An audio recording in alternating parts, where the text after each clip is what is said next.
Migraine, భుజం నొప్పి, నడుం నొప్పి, మోకాలు నొప్పికి నిజమైన పరిష్కారం ప్రాణ పెయిన్ క్లినిక్ లో.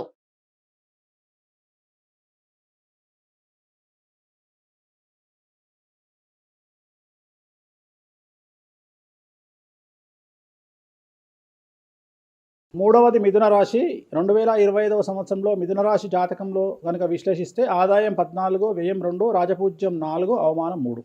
ఈ సంవత్సరము విపరీత రాజయోగం అనేటువంటిది మిథున రాశి జాతకులకు కనిపిస్తోంది. ప్రతి పని కలిసి రావడం, ధన రాబడి, వ్యవహారములయందు జయము, ఉద్యోగాలయందు అభివృద్ధి, బుద్ధి బాగా పనిచేయడం, కోర్టు వ్యవహారములయందు లాభము, జయము, అలాగే గురుబలం వల్ల చెడ్డ పేరు పోయి మంచి పేరు రావడం, జనాల్లో విపరీతమైనటువంటి పేరు ప్రఖ్యాతులను పొందడం, మరీ ముఖ్యంగా రాజకీయ నాయకులకు, వ్యాపారులకు, సినిమా పరిశ్రమ వారికి విపరీతమైనటువంటి పేరు రావడం ఈ సంవత్సరం కలిసి వస్తుంది.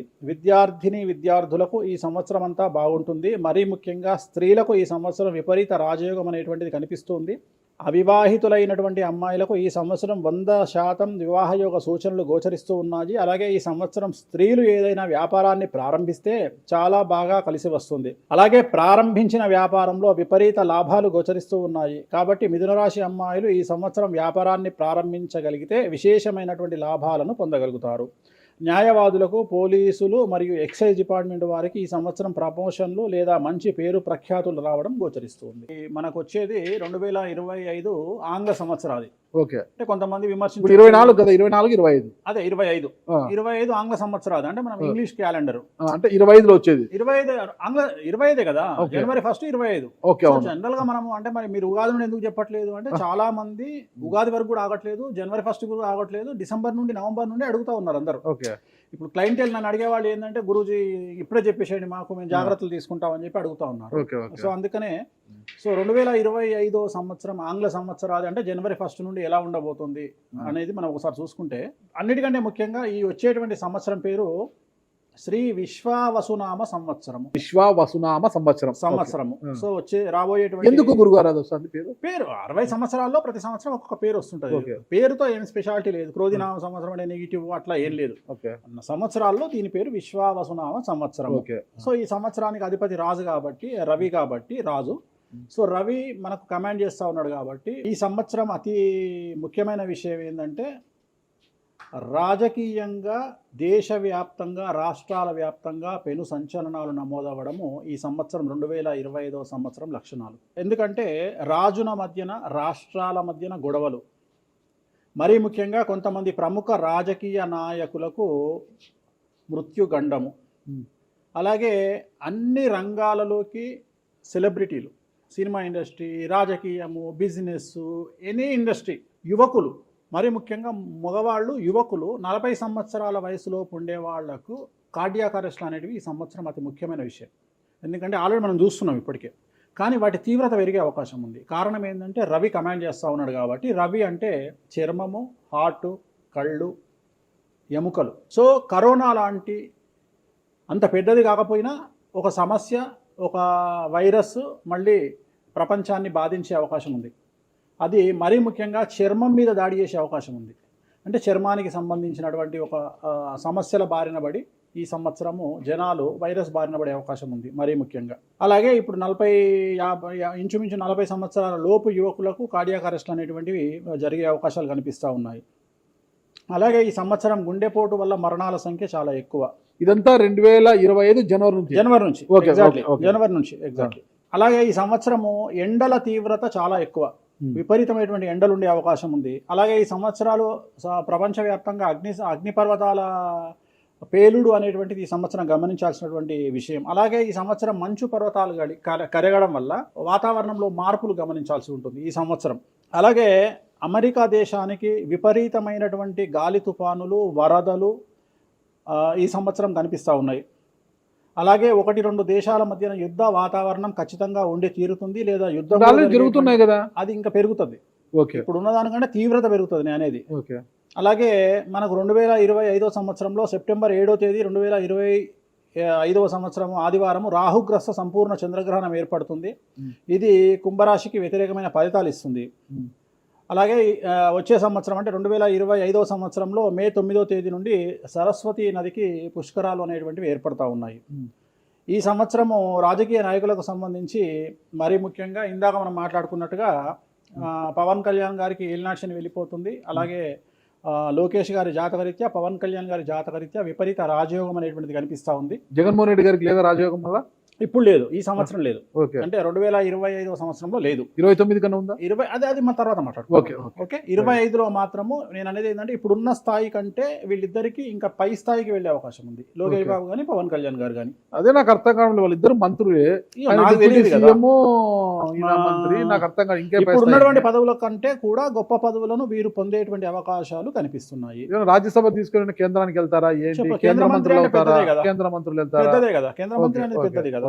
సో అది ప్రభాస్ గారి జాతకంలో చాలా అనుకూలమైనటువంటి ఫలితాలు, శుభవార్తలు వినేటువంటి అవకాశాలు కనిపిస్తా ఉన్నాయి. వివాహం అవుతుందా చెప్పలేము, ఎందుకంటే తులారాశి కాబట్టి వివాహం కావచ్చు. సో ఫ్యాన్స్ కి ఇది పండగనే, పెద్ద పండగనే. ఓకే సో ఇది ఓవరాల్ గా ఇంకా బేసిక్ డీటెయిల్స్. అట్లా ఎక్కువగా ఒక పూజ మాత్రం ఎక్కువగా చెప్పారు, చాలా మంది కూడా చెప్పారు. తిరునల్లార్ శనీశ్వర ఆలయం, శని ఎఫెక్ట్. ఓకే, ఎక్కువ మందికి తిరునల్లారు చెప్పిన అక్కడ ఎంత 450 రూపాయలు ఉంటుంది పూజ.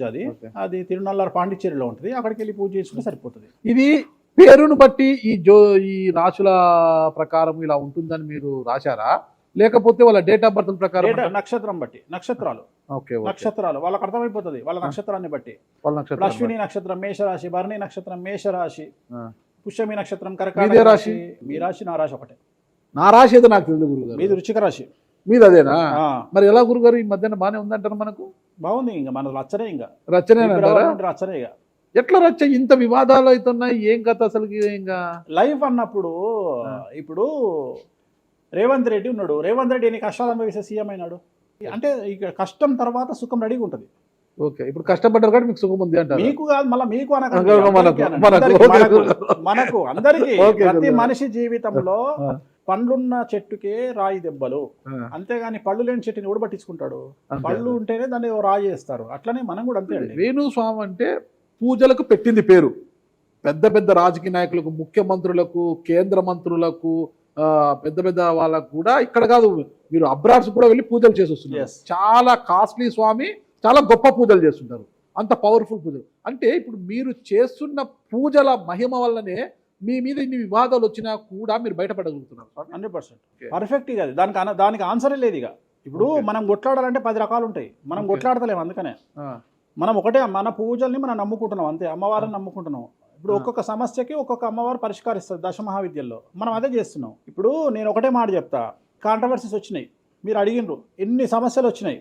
జనాలు ఏం ఆలోచిస్తారంటే వేణుస్వామి ఈ సమస్యల నుండి బయటపడతాడా, పడితే ఎలా పడతాడు? నేను ఒకటే అనుకుంటున్నా, ఇంతమందికి పూజలు చేసి వాళ్ళ సమస్యల నుండి బయటపడడానికి ప్రయత్నించే నేను, నాకు వచ్చిన సమస్యను కూడా అదే పూజల ద్వారా బయటపడడానికి ప్రయత్నం చేస్తున్నాను. వివాదాలు చుట్టుముడుతున్నాయి, సోషల్ మీడియాలో వైరల్ అవుతున్నాయి, ఉమెన్ కమిషన్ మీ మీద ఫిర్యాదులు చేశారు. ఇన్ని చేసినా కూడా ఎక్కడా మీకు ఉచ్చు బిగుసుకోవడం లేదు, బయటపడుతున్నారు. ఇది మీ పూజల మహిమనా, లేకపోతే ఏమన్నా బ్రైబ్ చేస్తున్నారా? అమ్మవార్లు ఇప్పుడు ఉదాహరణ, మనం తెలుగు రాష్ట్రాల్లో ఉంటాం, వెంకటేశ్వర స్వామి వారు అంటే మనకు తెలుసు. ఇప్పుడు తమిళనాడులో పెరుమాళ్ అంటారు వెంకటేశ్వర స్వామిని, అదే నార్త్ ఇండియాకి వెళ్తే బాలాజీ అంటారు. వాళ్లకు బాలాజీ అంటే చాలా భయం. అలాగే మన రాష్ట్రంలో మనకు తెలిసిన వాళ్ళకి కామాఖ్యలో ఉండే అమ్మవారు అంటే భయం, కానీ తెలియని వాడికి భయం ఉండకపోవచ్చు.